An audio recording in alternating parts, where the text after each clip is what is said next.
Charlie Scatamacchia has been an actor and a singer, a licensed optician, an executive in the Rodgers and Hammerstein office, and now a teaching artist in the New York prison system. He says, if that does not prove of more powerful forces than our own at work in the universe, he doesn't know what is. Please welcome to the porch, Mr. Charlie Scatamacchia.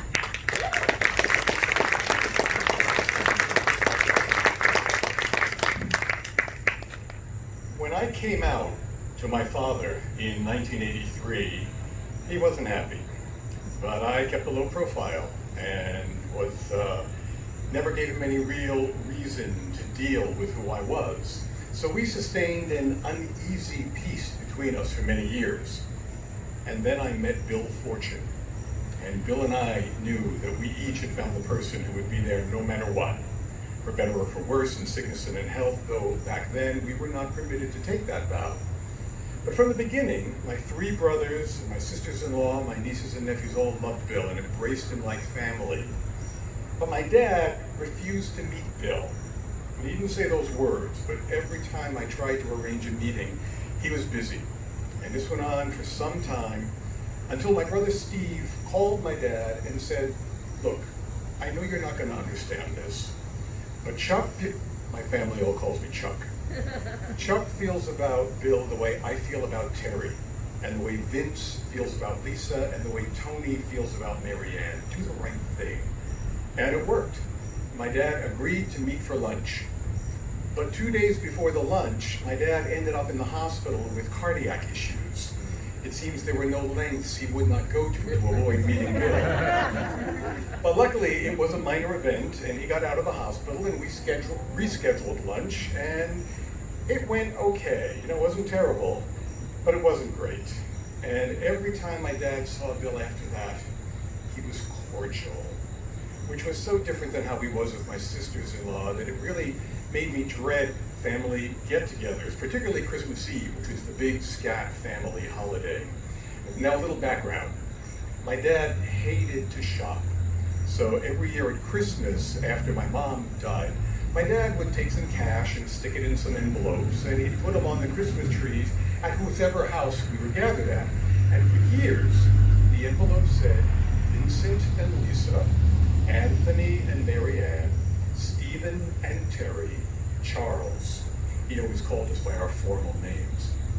Now, Bill was about to spend his first Christmas Eve with the family, and all I could think of is, what are those envelopes going to say? So my brother Steve was hosting, and we all got to his house, and I made a beeline for the Christmas tree. And there were the envelopes. Vincent and Lisa, Anthony and Mary Ann, Stephen and Terry, Charles, and I flipped out.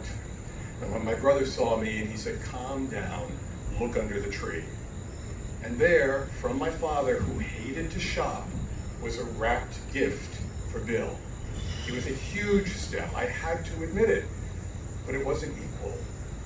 And so a year goes by, and my dad is still so cordial, and the holidays are coming, and Bill and I are going to be hosting Christmas Eve at our new house in Westchester.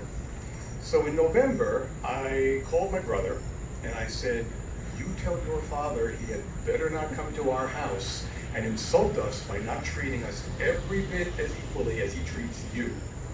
And I could sense my brother regretting he had answered the phone. So Christmas Eve arrives, and so does my family, and my father makes his way to the Christmas tree, and I busy myself in the kitchen. But after a while, I snuck into the living room to look at the envelopes, and there they were. Vincent and Lisa, Anthony and Mary Ann, Stephen and Terry, Charles and Bill. I couldn't believe it. My dad was trying, and I was appreciative, but he could just never get to a warm place with Bill. And then when Bill was 40 years old, he was diagnosed with the same cancer that my mother had died from many years earlier, and something changed. My weekly phone calls with my dad, where previously he would never ask about Bill, were now all about Bill. How's he doing? Well, what did the doctors say? Is he well enough to come to Thanksgiving? The change was unbelievable. And as my dad saw how bravely Bill fought his disease, just like my mom had, and how fiercely I cared for Bill, just like my dad had cared for my mom, he finally understood that we were just like him.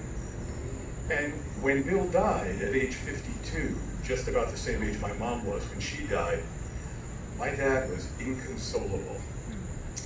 And 2 years later, just before he died at age 90, my dad said to me that he would look for Bill in heaven and tell him that I was okay. Now, Bill died before marriage equality was passed, so even though we were together for 20 years, we never got to say I do.